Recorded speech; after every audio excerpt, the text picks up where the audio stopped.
నమస్తే, welcome to Nationalist hub. ఉగ్రవాదులు ఇతర దేశాలపై దాడులు చేయడానికి సరికొత్త పంథాను ఎంపిక చేసుకున్నారా? సూడాన్ ఆసుపత్రిపై డ్రోన్ దాడి దేనిని సూచిస్తోంది? ఈ పంథా ఇలాగే కొనసాగితే వీటిని ఎదుర్కోవడం భద్రతా దళాల వల్ల అవుతుందా?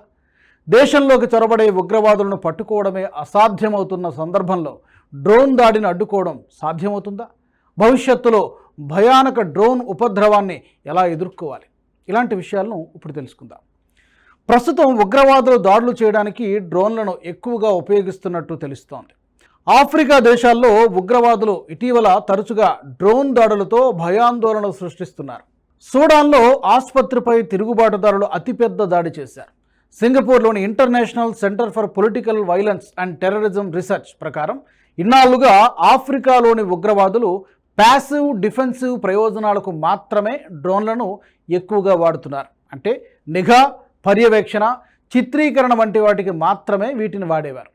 2020లో కెన్యాలోని మండాలో ఉన్న అమెరికా మిలిటరీ బేస్ సమాచారాన్ని సేకరించడానికి అల్ షహాబ్ అనే ఉగ్రవాద సంస్థ డ్రోన్లను ఉపయోగించింది. 2022లో నైజీరియాలో సైనిక స్థావరాలపై నిఘా కోసం ఐసిస్ ఉగ్ర సంస్థ డ్రోన్లను ఉపయోగించింది. నెల రోజుల తర్వాత ఆ స్థావరాలపై ఉగ్రవాద దాడి జరిగింది.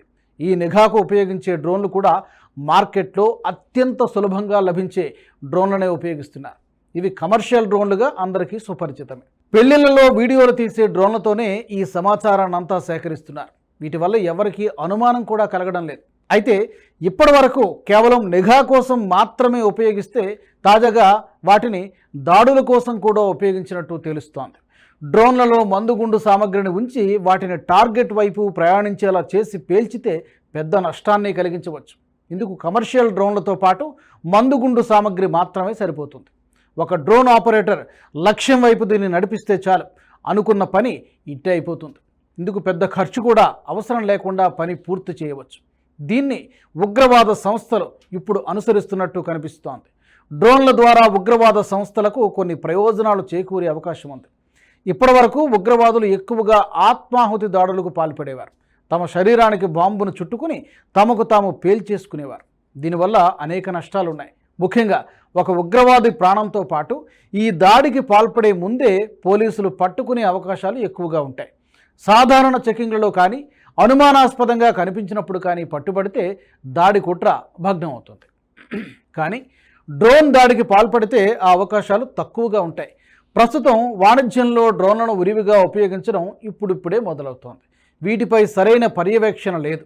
పోలీసులు ఈ డ్రోన్ల తనిఖీకి సంబంధించి సరైన విధి విధానాలను తయారు చేయలేదు. అందుకే ఇప్పటికీ డ్రోన్లను ఎగురవేయడంలో సరైన రూల్స్ అంటూ ఏమీ లేవు.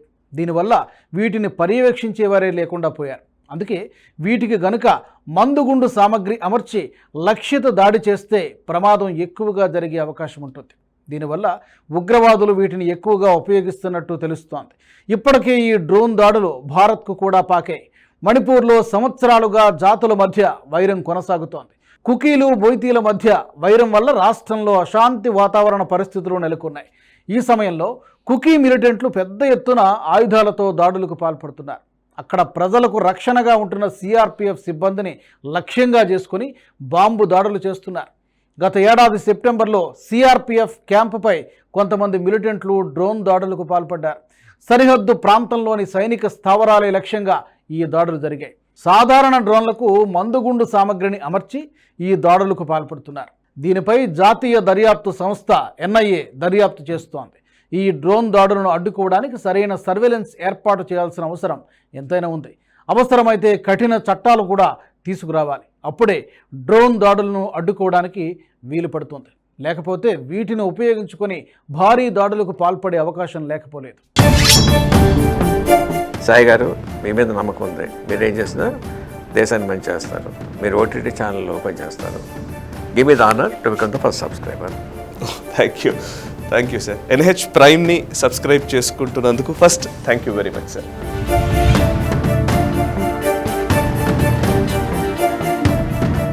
ఈ వీడియో మీకు నచ్చినట్టయితే లైక్ చేయండి, 10 మందికి షేర్ చేయండి. అలాగే కామెంట్ల రూపంలో మీ అభిప్రాయాలను మాతో పంచుకోండి. Nationalist hub group of channels ను సబ్స్క్రైబ్ చేసుకుని తెలుగునాట జాతీయవాద జర్నలిజాన్ని ప్రోత్సహించండి. ఈ వీడియో కింద ఉన్న బెల్ ఐకాన్ పై క్లిక్ చేయడం మర్చిపోవద్దు.